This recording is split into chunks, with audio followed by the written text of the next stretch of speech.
to Lieutenant Colonel Bob Maginnis. His excellent read on that, multiple bestseller about what's happening with those who wish us ill around the world, including Russia, China, you name it. Colonel, what do you think is the battle plan here, quite literally? Well, Boghossian obviously has been upset with what's going on, the loss of life, the failure by the general staff over the term of this war, and it goes back even further. He lost hundreds of people in Syria to our own weapons, U.S. weapons, and elsewhere. I would look, believe it or not, Neil, I would ask President Xi in Beijing whether or not this has really soiled his relationship with Putin. He has been over there. He sent his prime leadership over there to talk to the Russians.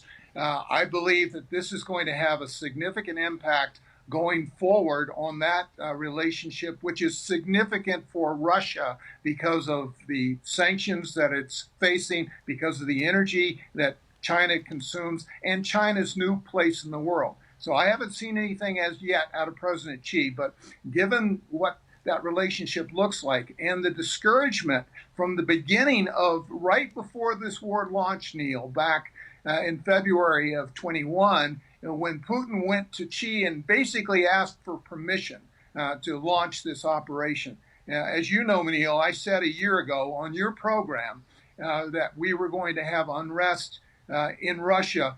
And it's because of the sanctions, because of the mobilization of 700,000 Russians and hundreds of thousands other left, and also because the Russian military has done a dismal job and its equipment has failed. And arguably, the Russian armaments industry has taken it in the shorts. Just yesterday, when Modi was in the White House with President Biden, no doubt the Indians have departed from their contracts with the Russians because of the poor performance in Ukraine. And that goes for a lot of others. So there are a lot of issues here. The unrest, I don't believe that Prigozhin's going to take over Moscow. I do believe what General Boykin said, that don't believe the first report. But also, General Keane has been watching this battle, as I have and others have for some time. The Russians are doing very poorly. And as a result, I think Putin is very weakened now, and just about anything could happen. Indeed. You were referring a couple of minutes ago to the Indian Prime Minister Narendra Modi in town and now getting, defense commitments and support for the United States, the same type of commitments the country had from Russia. So that could be turning. But you mentioned something else interesting. I want to pick your brain a little more on it about what China does right now, because you could argue, to your point, Colonel, that China's embarrassed by this, that maybe it wants nothing to do with this. Is it your sense now that they take an arm's length approach? We don't know if we want to go back in Ukraine and help you. We don't know where this goes, but we want no part of it, without being so blunt. What do you think they do? Yeah, they have been behind the scenes, obviously, helping Putin with a variety of technologies that aren't directly seen on the battlefield, but indirectly, and certainly buying up all the excess energy that the Russians have to pump has helped Putin, and as well as helped President Xi. But it's much deeper than that, I think, geopolitically. The Chinese are, of course, are expanding their horizons into Central Asia, much of Africa, South America, and the like.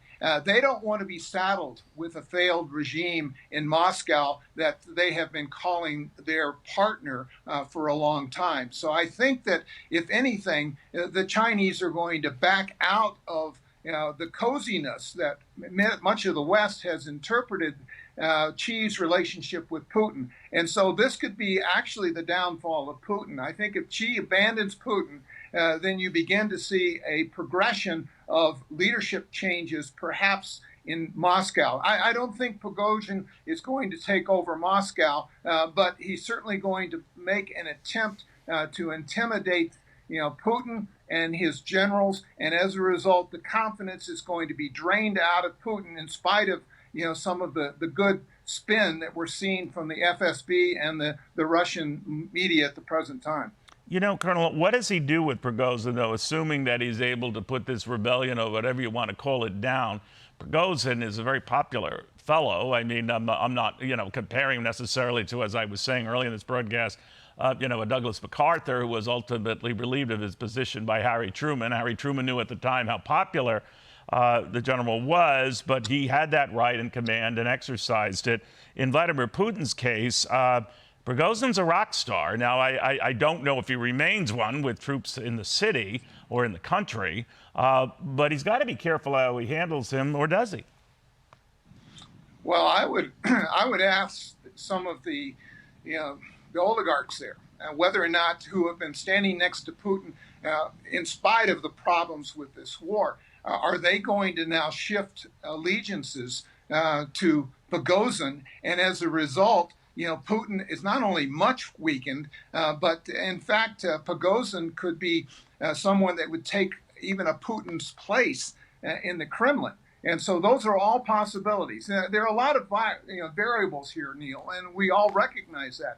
But the Russian people, as to your point earlier, really know what's going on as a result of Prigozhin and some of the firewalls that have come down on the internet, and they monitor what's going on, much less the people fleeing that country. So when you consider all these factors, the loss in Ukraine, the loss of the arms industry, the problems that they've had with energy being sold to Europe, of course, because of the pipeline, and of course other key allies distancing themselves from them, Putin really looks as a weakened leader, and whether or not he can continue to sustain control in a very tough, almost totalitarian country, even though he is technically elected, I think that other leaders are going to rise. And Prigozhin, given his nationalist, appeal across the country, could very well step into that gap. Well, that's how Vladimir Putin came to power, right? They had a great frustration with the Chechen war. Right. You never know. History could be eerily playing itself out. Colonel, thank you again and for your incredible service to this country. I'm Steve Doocy. I'm Brian Kilmeade. And I'm Ainsley Earhart. And click here to subscribe to the Fox News YouTube page to catch our hottest interviews and most compelling analysis.